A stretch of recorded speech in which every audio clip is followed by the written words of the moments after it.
छत्रपती संभाजीनगर शहरातील एका ठिकाणी एका परिसरामध्ये राहणार एक 22 वर्षाचं पोरग होतं.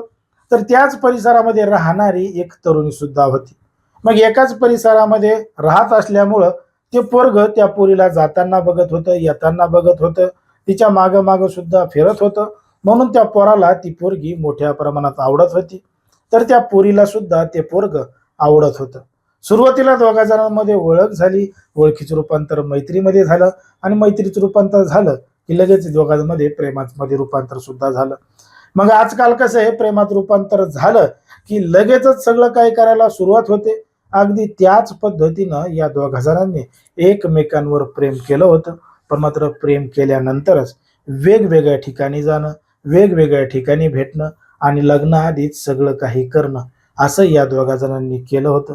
म्हणून त्या पोरानं त्या पोरीला लग्नाचं सुद्धा आश्वासन दिलं होतं की मी तुझ्यासोबत लग्न करतो, आपण दोघ जण लग्न करू, सुखाचा संसार करू, असं वचन सुद्धा त्या तरुणीला दिलं होतं. आणि वेगवेगळ्या ठिकाणी नेऊ तिच्यासोबत नको ते कृत्य लग्न आधीच केलं होतं. मग हा सगळा प्रकार त्या ठिकाणी वारंवार वारंवार घडल्यामुळं एक दिवस ती जी तरुणी आहे ती गर्भवती झाली होती. पण मात्र जेव्हा गर्भवती झाली होती तेव्हा एक धक्कादायक घटना घडली होती.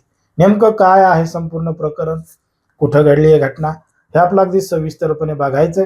पण जर तुम्ही अजूनही आपलं चॅनल सबस्क्राईब केलं नसेल तर लगेचच करून घ्या आणि बाजूला असणाऱ्या बेल नोटिफिकेशनला सुद्धा ऑन करायला विसरू नका. आता ही जी संपूर्ण घडलेली घटना आहे ती आहे छत्रपती संभाजीनगर शहरातील मुकुंदवाडी पोलीस ठाण्याच्या हद्दीमध्ये घडलेली संपूर्ण घटना आहे, संपूर्ण प्रकरण आहे.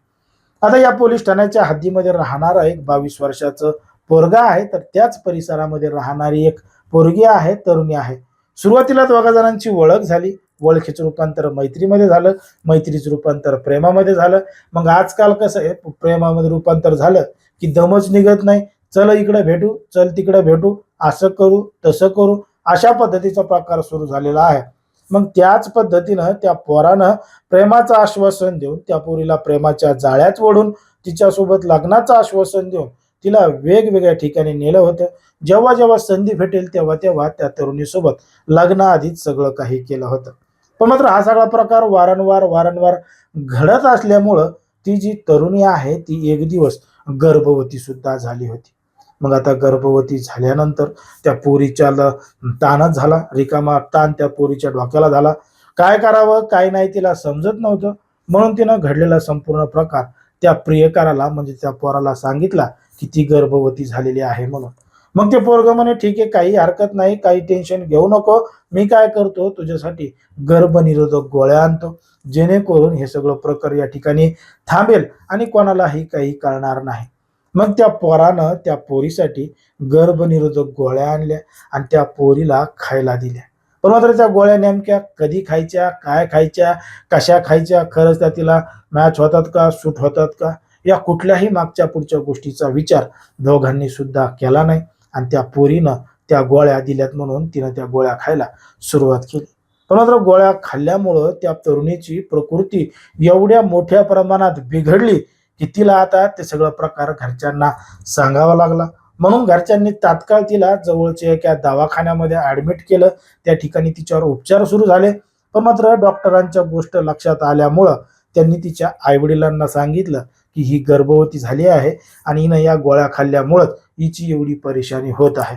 सगळं काही जे प्रकरण आहे तिला विश्वासात घेऊन विचारा. जेव्हा तिला विश्वासात घेऊन विचारलं तेव्हा तिनं घडलेलं संपूर्ण प्रकरण सांगितलं. त्याच तरुणीनं सांगितलं की त्याच परिसरामध्ये राहणारं एक 22 वर्षाचं पोरगा आहे, त्यानं तिला प्रेमाच्या जाळ्यात ओढलं होतं, लग्नाचं आश्वासन दिलं होतं आणि गर्भनिरोधक गोळ्या सुद्धा त्यानंच दिल्या होत्या असं त्या तरुणीनं सांगितलं होतं. म्हणून त्या तरुणीच्या तक्रारीवरून, तिच्या आईवडिलांच्या तक्रारीवरून ते जे पोरगा आहे त्याच्या विरोधात मुकुंदवाडी पोलीस ठाण्यामध्ये रीतसर गुन्हा दाखल झालेला आहे आणि या संपूर्ण प्रकरणाचा तपास पोलीस करत आहेत. पण मात्र सध्या समाजामध्ये, देशामध्ये, राज्यामध्ये कशा पद्धतीनं परिस्थिती बिघडत चालली आहे. आजकालचे तरुण काय, तरुणी काय, यांना झटपट प्रेम होत आहे आणि प्रेम झालं की झटपट इकडं भेट तिकडं भेट अशा पद्धतीचं करत आहेत. परंतु हे प्रेम किती दिवस टिकतं, त्याच्यामधून काय काय सक्सेस होतं, त्यांचं नातं किती दिवस राहतं, खरंच ते नवरा बायको होतात का, आयुष्यभर एकमेकांची साथ देतात का, हे देखील गंभीर प्रश्न या ठिकाणी निर्माण होतात. परंतु ज्या पद्धतीनं आता सोशल मीडिया आहे, मोबाईल आहे, त्यामुळे झटपट प्रेम होऊ लागले आहेत. त्यामुळेच हे गंभीर स्वरूपाचे गुन्हे सुद्धा घडू लागले आहेत. त्यामुळे या प्रकरणामध्ये ज्या पद्धतीनं घडलंय त्याच्यावर तुम्हाला काय वाटतं हे अगदी स्पष्टपणे कमेंटमध्ये सांगा. कारण की कोणाच्याही भावना दुखवणं, कोणाचंही मन दुखवणं हा आपला उद्देश नाही. समाजामध्ये जे घडतंय, मीडियामध्ये जे दिसतंय तेच सांगायचं काम आपण या ठिकाणी करत असतो. लोकांना सतर्क आणि सावध राहण्याचं सुद्धा आव्हान या ठिकाणी करत असतो.